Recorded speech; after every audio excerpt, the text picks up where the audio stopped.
Picture this. A man walks into an emergency room clutching his chest, terrified he's having a heart attack. Doctors run tests, admit him overnight, run more tests, and send him home the next morning with a clean bill of health and a bill that reads $100,000. He nearly faints twice, once from the chest pain, once from the invoice.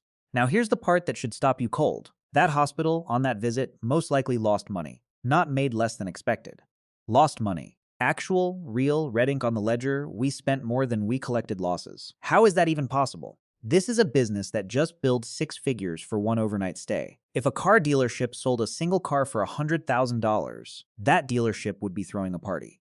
But hospitals aren't car dealerships, and that $100 zero number on the bill is not the number that ever touches the hospital's bank account. There's a second ledger running underneath every hospital bill in America.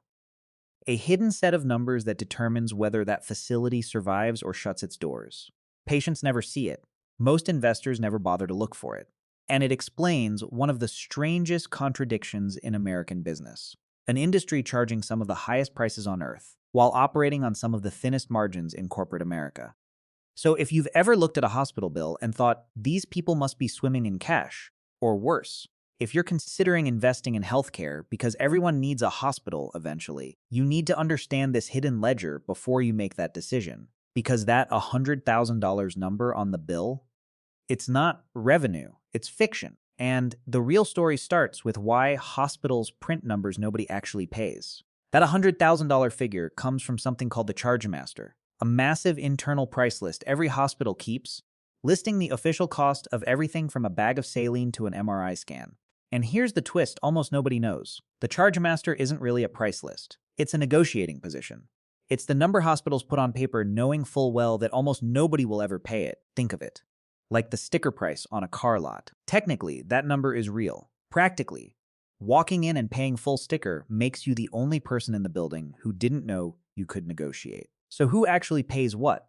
If our chest pain patient has private insurance, his insurer has already negotiated a contracted rate with the hospital, often 10 to 20 cents on the dollar of that chargemaster price. That $100,000 bill might collapse to $12,000 in the insurer's actual payment. If he's on Medicare, the federal government doesn't negotiate at all. It simply dictates a fixed reimbursement rate based on his diagnosis, regardless of what the chargemaster says. That could land closer to $9,000. Medicaid often pays even less.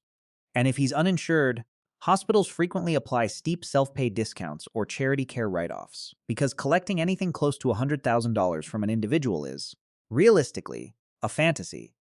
Run the math and the pattern is unmistakable. The same overnight stay can generate wildly different actual payments. $8,000, $11,000, $14,000, depending entirely on who's footing the bill. The $100,000 figure was never a real transaction. It was theater, performed for a system where every payer expects a discount and prices itself accordingly. This is where most people's mental model of hospital economics breaks. We assume revenue equals the sticker price times the number of patients. It doesn't. Revenue equals a messy, negotiated, government-regulated average across dozens of different payer contracts. And that average is a fraction of what the bill implies. So if the hospital isn't collecting anywhere near $100,000, where's all that shrunken revenue actually going? Because whatever's left after the chargemaster illusion evaporates still has to cover nurses, surgeons, equipment, and the lights staying on 24 hours a day. And that's where the real financial pressure begins. So let's say that overnight stay actually collected $11,000 in real cash. Sounds like plenty to cover a hospital bed and some monitoring, right? Not even close, because hospitals carry a cost structure unlike almost any other business you can name. Start with labor. Nurses, physicians, specialists, anesthesiologists, technicians. A modern hospital is one of the most labor-intensive operations in the entire economy. In a typical hospital's budget, wages and benefits alone can eat up 55 to 60% of total revenue. Compare that to a typical retail business, where labor might run 15 to 20%. Hospitals aren't just staffed, they're staffed around the clock every single day of the year, whether or not a single patient walks through the door. That ER team is on the clock at 3 a.m. on Christmas, fully paid, fully staffed, waiting for emergencies that may never come. Then stack on the rest. Malpractice insurance premiums that can run into the millions annually, MRI machines and surgical equipment costing anywhere from hundreds of thousands to several $1 million each, regulatory compliance staff, dedicated purely to satisfying government reporting requirements and maintaining excess capacity, empty beds, backup generators, spare operating rooms for emergencies that might never materialize. No other industry is legally and ethically required to maintain that much idle, expensive readiness. Now here's the contrast that should really land. A typical apartment building, a genuinely solid, unglamorous investment, runs operating margins in the 15 to 20% range. A hospital? The average U.S. hospital operates on a margin of roughly 2 to 3%. Some years, many hospitals report outright losses. You could own a modest 4-unit rental property and out-earn by margin a facility running million-dollar imaging equipment and employing brain surgeons. That's the paradox in full view. Sky-high build prices, brutal fixed costs, and a margin so thin that one bad flu season, one nursing shortage, or one round of insurer rate cuts can tip a hospital from marginally profitable to bleeding cash. And this is exactly the environment that made hospitals irresistible to a very specific kind of investor. One who looked at all those expensive buildings sitting on valuable real estate and thought, maybe there's a way to extract cash from this business that has nothing to do with actually running it well. That idea didn't stay theoretical. It became one of the most consequential and devastating case studies in modern healthcare finance, and it starts with a hospital chain called Steward Health Care. In 2010, a private equity firm named Cerberus Capital Management bought a struggling group of Catholic hospitals in Massachusetts and rebranded it Steward Health Care. Within a few years, Steward had expanded aggressively, buying up hospitals across multiple states, becoming one of the largest private for-profit hospital operators in the country. On paper, it looked like a healthcare empire in the making. Then came the move that would eventually unravel it all. The sale-leaseback. Steward sold off the physical real estate underneath its hospitals, the buildings themselves, to a real estate investment trust. In exchange, Steward pocketed a massive upfront cash payout. But that cash didn't come free. From that point forward, Steward no longer owned the ground its hospitals stood on. It became a tenant obligated to pay steep, escalating rent on the very buildings it used to own outright. For a while, this looked like financial engineering genius. Cerberus and its investors walked away with enormous returns. But the hospitals themselves were left holding a brutal new fixed cost, stacked directly on top of the labor costs, equipment costs, and razor-thin margins we just walked through. Remember that 2 to 3% margin? Now subtract a hefty, non-negotiable rent check every single month, regardless of patient volume, regardless of a bad flu season, regardless of anything. The cracks showed fast. Hospitals began delaying payments to vendors. Equipment maintenance got deferred. Staff shortages emerged as wages fell behind. In some facilities, reports surfaced of basic supply shortages, the kind of thing you never expect to hear about in American healthcare. By 2024, the pressure became unsustainable, and Steward filed for Chapter 11 bankruptcy, one of the largest hospital bankruptcies in U.S. history. Multiple hospitals shut their doors entirely, leaving communities, sometimes rural areas with no nearby alternative, without emergency care. Here's the gut punch. The people who engineered the sale-leaseback had already extracted their value years earlier. The ones left absorbing the collapse were the nurses who lost jobs, the patients who lost their nearest ER, and eventually, the real estate investors holding buildings, now sitting empty, with no tenant paying rent. This is the moment where the abstract math becomes painfully real. Separate the building from the operation, extract the cash, and you've created two very different bets. One on running a hospital well, and one on simply owning the walls around it. And that distinction turns out to be the single most important thing to understand if you're ever considering putting your own money into this sector. So, if the Steward collapse taught us anything, it's that investing in hospitals isn't one bet, it's at least two very different bets wearing the same trench coat. And most retail investors never stop to separate them. The first path is owning the operator, the company actually running the hospitals, hiring the staff, billing the insurers, absorbing the 2 to 3% margin reality we just walked through. Think HCA Healthcare or Universal Health Services. These companies live and die by operational excellence. Patient volume, staffing efficiency, payer mix, cost control. When they execute well, the payoff can be real. HCA has historically delivered solid returns precisely because it runs a tight operational ship, squeezing efficiency out of an industry notorious for thin margins. But you're exposed to every operational risk we've already covered. Labor shortages, regulatory shifts, bad flu seasons, insurer rate negotiations gone sideways. The second path is owning the real estate underneath the hospital, without touching the operations at all. This is the healthcare REIT model. Companies like Medical Properties Trust or Ventas, which buy hospital buildings and collect rent, structured much like the deal that ultimately buried Steward. As a REIT investor, you're not exposed to whether the ER is fully staffed or whether the chargemaster math worked out this quarter. You're exposed to one question: can the tenant pay rent? And that's precisely where Section 4 becomes essential context instead of just a dramatic story. Medical Properties Trust was Steward's landlord. When Steward collapsed, MPT didn't just lose a tenant, its stock cratered, its dividend got slashed, and investors who thought they'd found a safe, hospital doesn't touch me, REIT play discovered that landlord risk and operator risk are far more entangled than the structure suggests. You can own the walls, but if the business inside those walls implodes, you're still holding an empty, unrentable building in a specialized format almost no other tenant can easily use. Run a simple side-by-side. Operators like HCA typically offer thin but improving margins, higher volatility tied to labor and reimbursement cycles, and growth potential if they execute well. REITs like MPT typically offer higher dividend yields and more predictable income, right up until a tenant fails, at which point that predictability evaporates overnight. Neither path eliminates risk. They just relocate it to a different part of the balance sheet. This is the first real fork in the road for anyone thinking about healthcare exposure. Are you betting on operational skill or on landlord stabilities?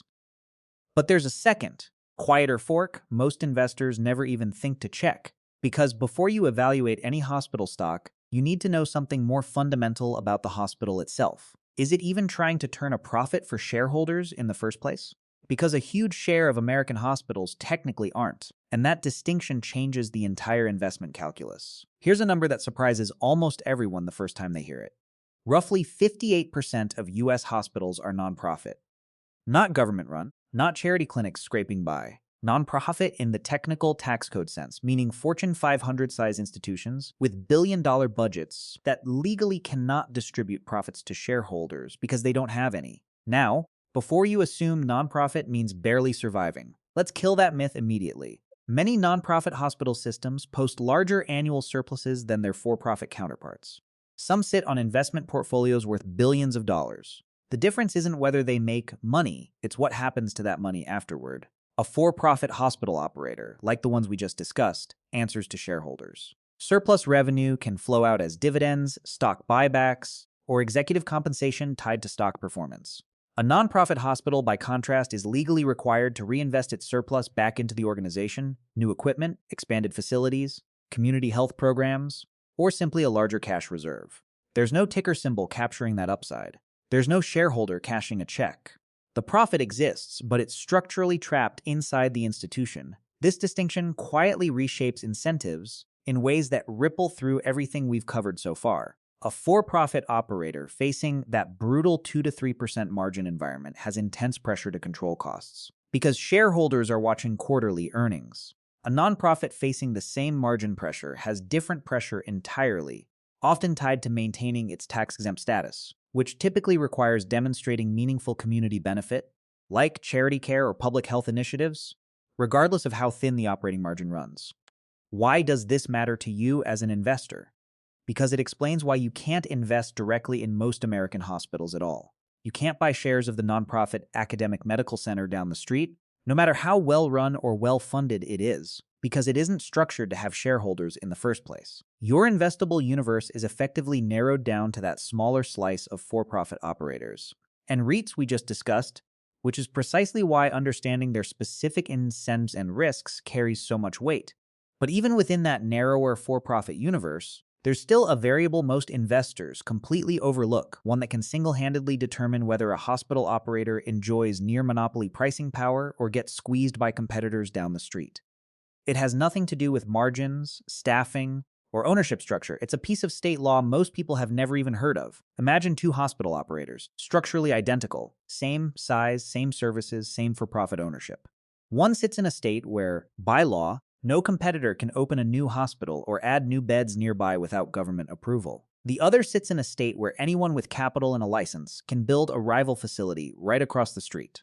Same business, wildly different investment. That first hospital is protected by something called a Certificate of Need Law, or CON. Roughly 35 states still have some version of it on the books. The idea originally was to prevent wasteful duplication of expensive medical equipment and facilities, but the practical effect, decades later, is that existing hospitals in con states often get a built-in shield against new competition. Want to open a rival surgical center in a KON state? You may need to prove to a state board the community actually needs it, a process incumbent hospitals can and do challenge, sometimes successfully blocking new entrants altogether. Now think about what that means for pricing power. In a CON state, an established hospital operator can often negotiate more favorable rates with insurers, maintain higher occupancy, and face less pressure to compete on price or service quality, because patients genuinely don't have many other options nearby. In a non-con state, that same operator faces the full brutality of open competition. New surgical centers, new urgent care chains, new specialty hospitals, all fighting over the same patient volume and squeezing margins that were already razor thin to begin with. Here's the part that should genuinely bother you if you've ever bought a healthcare stock without checking this. This single variable, one state regulation, can matter more to a hospital's long-term earning power than almost anything on its income statement. You could find two hospital operators with nearly identical financials today, and 5 years from now, the con-protected one could be thriving, while the non-con one gets quietly eroded by 3 new competitors nobody saw coming. This is exactly the kind of hidden lever we've been building toward this entire video. The gap between what a hospital bill looks like on the surface and what's actually driving the numbers underneath. Sticker price versus real collections. Nonprofit surplus versus for-profit dividends. Operator risk versus landlord risk. And now, regulatory protection versus open competition, which raises the obvious next question. If you actually wanted to put money into this sector with your eyes fully open, what exact checklist should you be running before you buy a single share? Let's turn everything we've covered into something you can actually use the next time a healthcare stock crosses your radar. Before buying a hospital operator or REIT, run 5 checks. First, payer mix. What percentage of revenue comes from Medicare, Medicaid, and private insurance? Heavy Medicaid exposure often means thinner reimbursement and tighter margins. Second, occupancy rate. A hospital running at 85% capacity has far more pricing leverage and efficiency than one limping along at 55%, quietly bleeding fixed costs on empty beds. Third, if you're looking at a REIT, examine the lease structure itself. Is rent fixed regardless of hospital performance, like the arrangement that helped sink Steward, or is it structured with any performance flexibility? Fourth, check debt to EBITDA. Remember, we're operating in a 2 to 3% margin industry. Heavy leverage on top of that thin cushion is exactly the combination that turned Steward's ambition into bankruptcy. Fifth, and this is the one almost nobody checks, look up whether the states where the company operates enforce certificate of need laws. That single variable can quietly determine years of future pricing power. Let's make this concrete. Say you're evaluating a hospital REIT. You pull up its investor filings and find its tenants operate primarily in con states. Occupancy sits above 80%. Debt to EBITDA is moderate rather than aggressive. And, critically, rent payments are backed by tenants with genuinely healthy operating margins, not organizations already stretched thin. That's a fundamentally different risk profile than a REIT whose tenant looks financially fragile, no matter how attractive the dividend yield looks on the surface. And if running 5 separate checks across individual tickers sounds like more homework than you want to take on, that's a completely reasonable conclusion, which is exactly why a diversified healthcare ETF, spreading exposure across dozens of operators, REITs, and related businesses can be the smarter default for most investors. You trade some concentrated upside for meaningfully reduced single-company landmine risk, which, given everything we've just walked through about Steward, may be a trade worth making. Either path, careful single-stock selection or diversified exposure, beats the naive assumption most people start with, that healthcare is automatically a safe, obvious, can't-lose sector, simply because everyone eventually needs a hospital. As we've just spent this entire video proving, that assumption is exactly how sophisticated investors have lost real money. Which brings us back to where we started, that $100,000 bill, and what it actually reveals once you know how to read it.